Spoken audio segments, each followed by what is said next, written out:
Our show is produced by Green Alliance, and today we're going to talk about aging in place.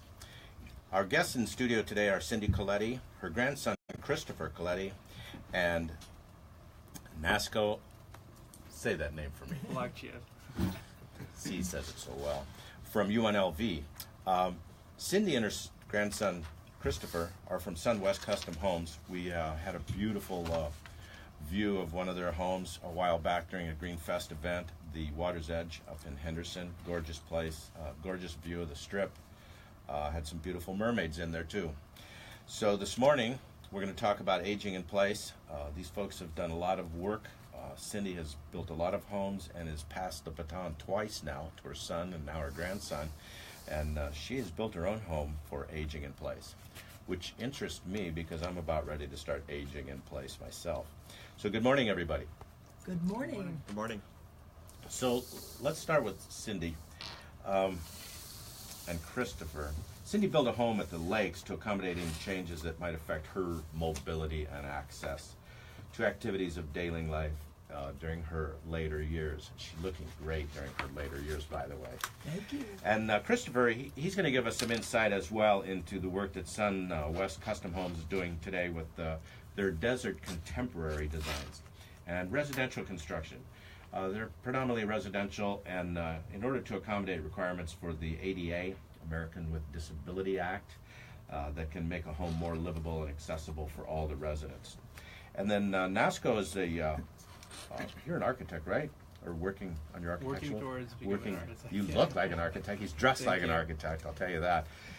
Looking good. He's worked on the Solar Decathlon 2017 event in Denver. Congratulations on that work. You guys took place very nicely there, as you have before. Not as high as before, but it's getting more competitive, I'm sure. Mm-hmm. So we're going to talk about aging in place and your design ideas as well. So let's start over here. And how can a home adapt to your needs as you age and lose mobility, which we all hate to think about, vision or cognition? Everyone has stories about family members who have encountered problems adapting to their home living accommodations as they approach those later years. Cindy, tell us, Christopher, what are you guys putting into a home that makes it more livable as we get closer to those autumn years? Well, first of all, I do want to thank you all for having me back on this show. I enjoyed it so much last time I was here, so it was nice to get another invitation back. Always a pleasure to see you. Yeah, thank you. And have my grandson here, too. Thank you for bringing him. It's always good to bring some new blood in, too. Yeah. Well, you know, aging in place, getting older means you have unwilling restrictions placed upon you so much. You do have to think ahead when buying or building a home if you are, say, 60 or older, especially when you feel you may live in this home for the next 15 or 20 years. I knew so many people that bought two-story or split-level homes that were older folks, and I couldn't help but wonder, what are they thinking? Even the outside of the home, my in-laws are an example, had steps going up to the front door. Then there were steps going up to the living room or down to the lower level once you entered the home. Steps going out the back door to the backyard. Well, sure enough, they got older, and my father-in-law developed Alzheimer's, and although they stayed in the home, it sure became difficult for them. Other friends of ours had a split-level home and later on had to get one of those stair riders that she sat on to get up to their bedroom. They now live in a retirement community after having to sell their home. My husband and I built our home that we still live in about 14 years ago when I was in my mid-60s. I have always lived in and enjoyed single-level homes, so that wasn't a problem for the initial design concept. But then I started thinking ahead, even for the possibility of resale, that to design the home with wide doorways and easy access to rooms would certainly be beneficial. I point this out to people and they all say, what a good idea. Just about all the rooms in our homes are wheelchair accessible. There is only one small step walking up to the front door, and if need be, it could be altered with a slope. The large patio area and pool out back is all one level, but there are steps leading down to our boat dock, which unfortunately could not be avoided since the lot is built up in the rear, unless on the lake that we are on. You always do a ramp and a skateboard. Yeah, Whee! There you go. However, it is not an area that is used unless you wanted to access the boat. So, there's that possibility. On those good days. Yeah, on the good day. Some of the homes we build have elevators, which of course can accommodate wheelchairs or whatever else may occur as we age and need additional help getting around.